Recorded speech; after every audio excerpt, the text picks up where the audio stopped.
Сәлеметсіздер ме, әріптестер? Бүгін біз WordWall сайтымен танысатын боламыз. Ол үшін Google-ға WordWall деп жазамыз.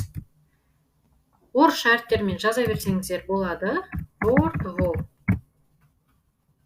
Бірінші шыққан сайт wordwall.net. Міне осы сайтқа өтеміз. Егер сіздің аккаунтыңыз бар болса, сіз вход батырмасын басып кіресіз. Ал егер аккаунт жоқ болса, зарегистрироваться батырмасын басасыз. Мына жерге адрес электронной почты деген жерге өзіңіздің қолданып жүрген электронды поштаңызды жазасыз. Ол Mail.ru почта болуы мүмкін, немесе Gmail почта болуы мүмкін. Мына жерге осы сайтқа кіру үшін қолданатын бір пароль ойластырып жазасыз. Және астына сол ойластырған пароліңізді қайталап жазасыз. Страна Казахстан болады. Я принимаю условия использования деген жерге галочка қойып кетеміз. Әрі қарай зарегистрироваться батырмасын басып кіреміз. Менде аккаунт болғандықтан мен вход батырмасы арқылы кіремін.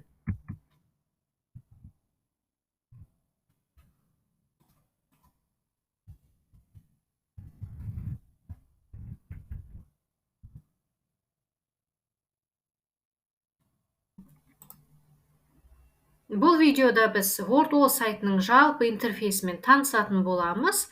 Главная страницадан бастайық. Главная страницада қандай ақпарат бар? Ең бірінші осы сайттағы бар тапсырмалардың саны жазылған. 39.238.726 тапсырма бар екен. Ресурс деп жазылыпты. Бұлардың барлығы орысша емес, орысша қазақша емес, оның ішінде өзге тілдердегі тапсырмалар да бар. Міне қанша тіл бар, барлығы осы жерде көрсетілген.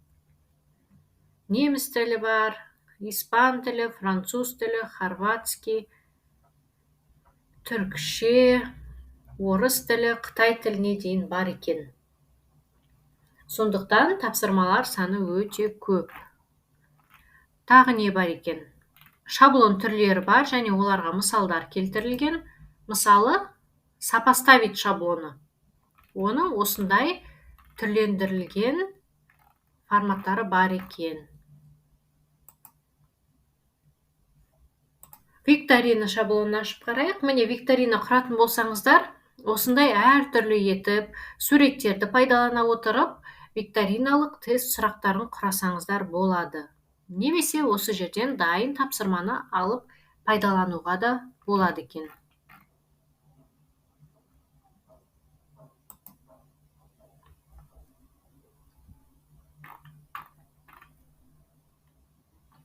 Келесі функция бөлімі. Бұл бөлімде осы сайтқа тиесілі қанша функция бар, соның барлығы сипаттап жазылған. Мысалы, интерактивный и печатный дейді. Сіз бұл сайтта интерактивті тапсырма құрасыз, және оның PDF нұсқасын шығарып алуға болады. Сайт өзі сізге жасап дайындап береді. Сіз тек қана жүктеп алып, принтерден шығарып, оқушыларға ұсынсаңыз болады екен. Келесі, создание с помощью шаблонов. Дайын шаблондарға өзіңіздің сұрақтарыңызды қойып, тапсырма құрастырасыз. Переключение шаблона. Шаблонның бір түрін сол өзінің сұрақтары мен тапсырмаларымен басқа түрге ауыстыруға болады. Ол жерде сіз сұрақтарды көшірмейсіз, тек қана шаблон түрін таңдап, соның үстінен басасыз. Редактировать любое задание.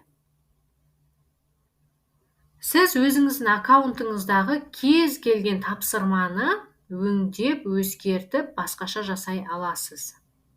Мына сұрақтардың жауаптарын галочканы бассаңыз, астынан жауаптары шығады. Темы и параметры. Әртүрлі темалар бар, олармен алдағы видеоларда танысатын боламыз. Как настроить таймер. Кез келген тапсырмаға сіз уақыт қойып қоя аласыз. Мысалы, 5 минут, 5 минуттың ішінде орындап үлгермесе, ойын тоқтап қалады. Сол сияқты өзіңіздің белгілеген уақытыңызды қоя аласыз. Мои студенты считают игру слишком быстрой. Бұл жерде бұл ойынның жылдамдығында сіз өзіңіз реттей аласыз.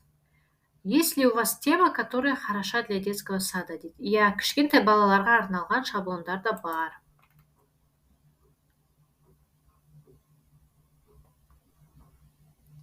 Могу ли я изменить параметры учебного занятия? Егер учебного занятия другого автора дейді. Егер сізде сатып алынған тарифтік план болса, онда өзгерте аласыз. Задание студентам. Тапсырманы сабақ барысында беруге болады, немесе үй тапсырмасы ретінде.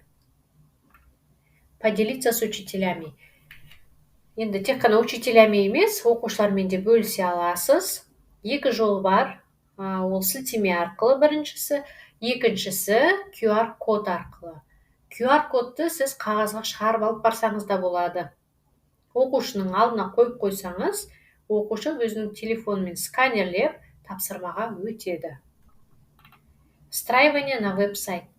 Кез келген сайтқа бұл тапсырмаларды тіркеуге болады екен. Келесі сообщество. Сообщество бөлімінде дайын тапсырмалар бар. Мына поискқа жазып, іздеп тауып ала бересіз. Мына жерде де біраз мысалдар берілді. Қазақша тапсырмаларды баршылық екен. Қараңыздар, қандай керемет тапсырма. Қазақстанның табиғи аймақтары. Мынау картадан белгілейді. Қағазға шығарып, қажеті жоқ.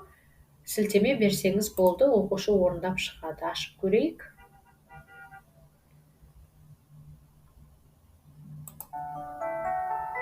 Міне мына нүктелерге апару арқылы мен кездейсоқ түрде орындап жатырмын. Мына нүктелерге апару арқылы орындайды. Сосын отправить ответы дегенді басса, тапсырманың дұрыс немесе дұрыс емес екенін айтады.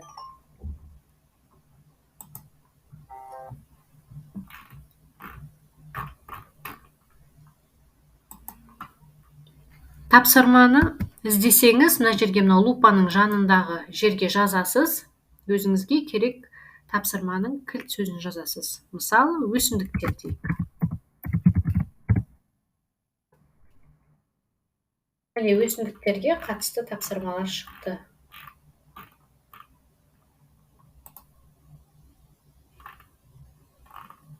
Аз екен, иә? Негізінен орысша тапсырмалар көп болады. Салыстырып көрейік. Растение деп жазамыз.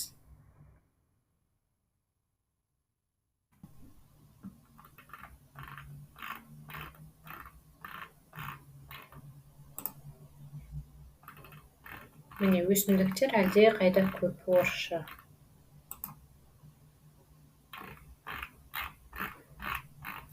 Егер сізге орысша бір шаблон ұнап қалса, сіз оның сұрақтарын аударып, дәл сол тапсырманың қазақшасында жасай аласыз.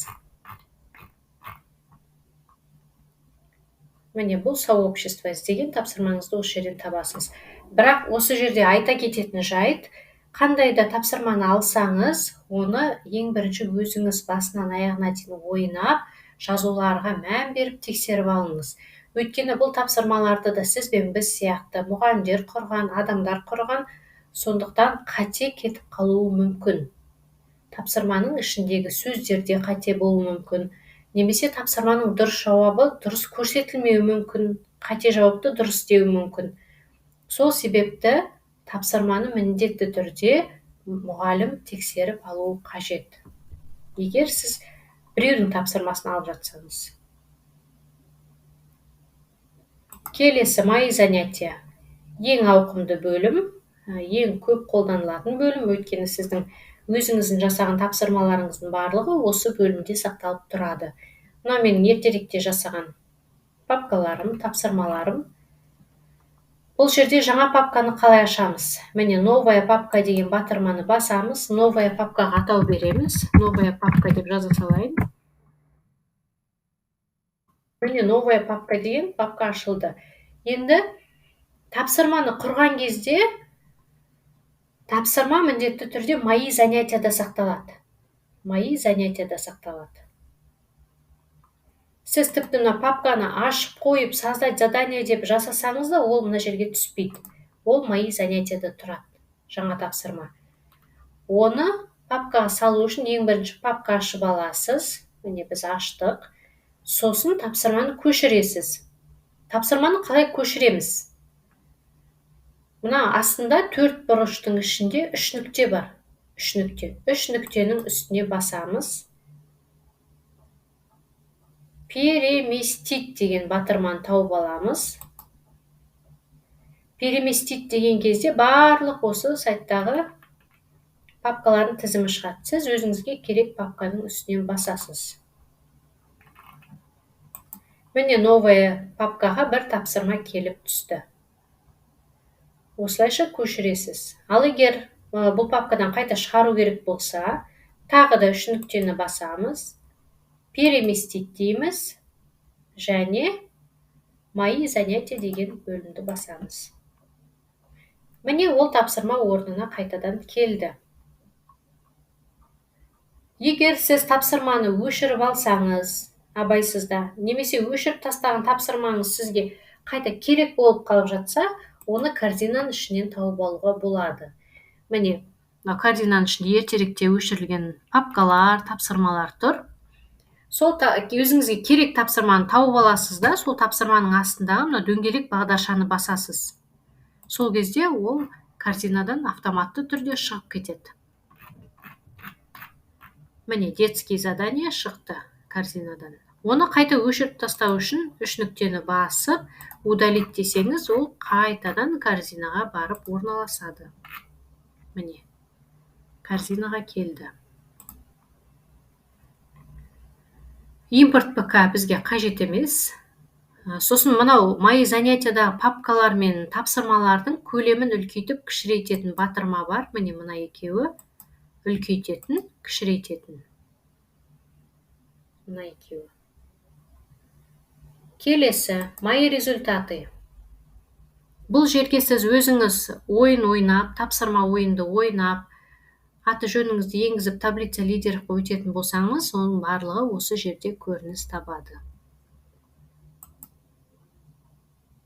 Создать задание. Бұл жерде шаблон саны өте көп. Шаблондардың саны тарифке байланысты болады. Тарифтің қандай түрлері бар? Оларды қалай сатып алу керек, және әр шаблонмен жеке-жеке қалай жұмыс жасау керектігі жөнінде келесі видеоларда айтылатын болады. Сау, саламат болыңыздар.